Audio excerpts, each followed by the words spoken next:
Hoje, depois do impeachment da presidenta Dilma, a gente percebe uma arbitrariedade em relação ao judiciário, a gente percebe o quanto que um juiz, numa cadentada, decide, por exemplo, interromper as atividades do Instituto Lula, por exemplo. A gente enxerga hoje, e eu acho que o fato de um juiz ser aplaudido da forma como foi hoje, que é extremamente preocupante, porque o juiz não deveria ter lado, o juiz não deveria ter partido. Então, Cardoso, seguindo o pensamento do Scarzello... Gente, posso falar? Posso falar?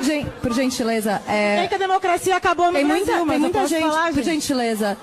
Tem muitas pessoas querendo participar. Eu vou terminar. Não, tem muita gente querendo participar. Se nós fizermos silêncio, a gente consegue garantir que mais gente participe. Então vamos colaborar. Obrigada. Mas para terminar, a gente percebe essa arbitrariedade do judiciário. Como é que a gente dialoga, Cardoso, com essa arbitrariedade? Ou seja, a judicialização da política e a política da judicialização não pode transformar juízes em agentes políticos. E eles não podem assumir este papel, porque senão se descredenciam no pilar fundamental para a sustentação da democracia e do Estado de Direito. Esse é o dilema que nós vivemos hoje. E acho que nós temos que refletir profundamente sobre isso. Doutor Moro. Eu já falei isso publicamente mais de uma vez, mas assim, a opinião pública, a meu ver, nesses casos que envolveram essa macro-corrupção já julgado, a meu ver, ela foi fundamental no aspecto de prevenir obstruções da justiça, certo? Porque quando você tem esses processos envolvendo pessoas poderosas, pode ocorrer alguma tentativa de obstrução. É muito difícil fazer com que esses processos andem e cheguem a uma resposta institucional própria, seja para absolvição, seja para condenação. Ora, por evidente, o juiz jamais pode julgar o caso segundo a opinião pública. O juiz criminal, e aqui que eu disse, eu defendo a aplicação ortodoxa da lei. É claro que eu me referi aqui aos processos que se encontram dentro do meu universo, não estou falando em processo contra grupos vulneráveis, muito pelo contrário, mas essa aplicação ortodoxa da lei, por vezes, é um desafio muito grande. O Brasil, ele muito recentemente está rompendo essa tradição de impunidade, de falta de accountability de crimes praticados por pessoas poderosas. E para isso são necessários instrumentos. Um desses instrumentos é uma opinião pública favorável à continuidade dos processos. Agora, por evidente, o juiz tem que julgar segundo as leis e as provas, absolvendo ou condenando, quer queira, quer não, a opinião pública. Isso aí, para mim, é extremamente claro. A exposição do juiz na imprensa,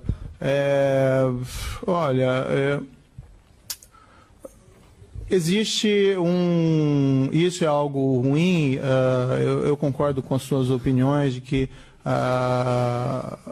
o ideal seria que nós tivéssemos a política, líderes políticos tratando desses temas, mas às vezes há algum vácuo e muitas vezes se procuram magistrados para dar opiniões sobre variados assuntos.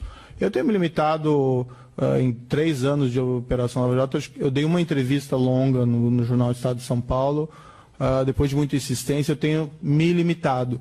Mas eu compreendo muitas vezes alguns magistrados que se sentem mais à vontade para falar com a imprensa. Não creio que isso gere um grande problema, desde que não invadam política partidária, porque realmente aí é um tema que deve ser infenso ao juiz. Agora, tem que se compreender que nesses casos envolvendo corrupção de agentes políticos postos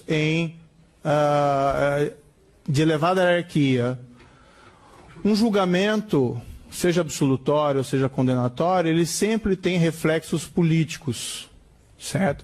Mas esses reflexos políticos ocorrem fora da Corte de Justiça. Então, quando se condena, por exemplo, um ex-político de envergadura, alguém que teve um papel, às vezes até respeitável dentro da vida política do país, inevitavelmente isso vai gerar reflexos dentro, inclusive, da política partidária. Os adversários daquele político vão dizer, olha, veja aí como é que era, enquanto que, eventualmente, os defensores vão dizer que houve, eventualmente, alguma condenação injusta. Agora, o juiz não pode julgar também pensando nisso. O juiz tem que cumprir o seu dever de julgar segundo as leis e as provas. O que acontece no mundo político a partir disso não é responsabilidade mais do juiz. O que o juiz não pode fazer, e aqui para utilizar uma expressão em inglês, é turn a blind eye para casos quando são trazidos provas, seja da inocência ou seja da prova do cometimento de um crime. Se o juiz for julgar pensando na consequência política, aí ele não está fazendo o seu papel de juiz. E acho que muitas vezes tem essa confusão, como esse caso envolve pessoas poderosas, crimes de elevada dimensão, se faz uma confusão no sentido de que os julgamentos são políticos, quando na verdade não são. Gente, por gentileza.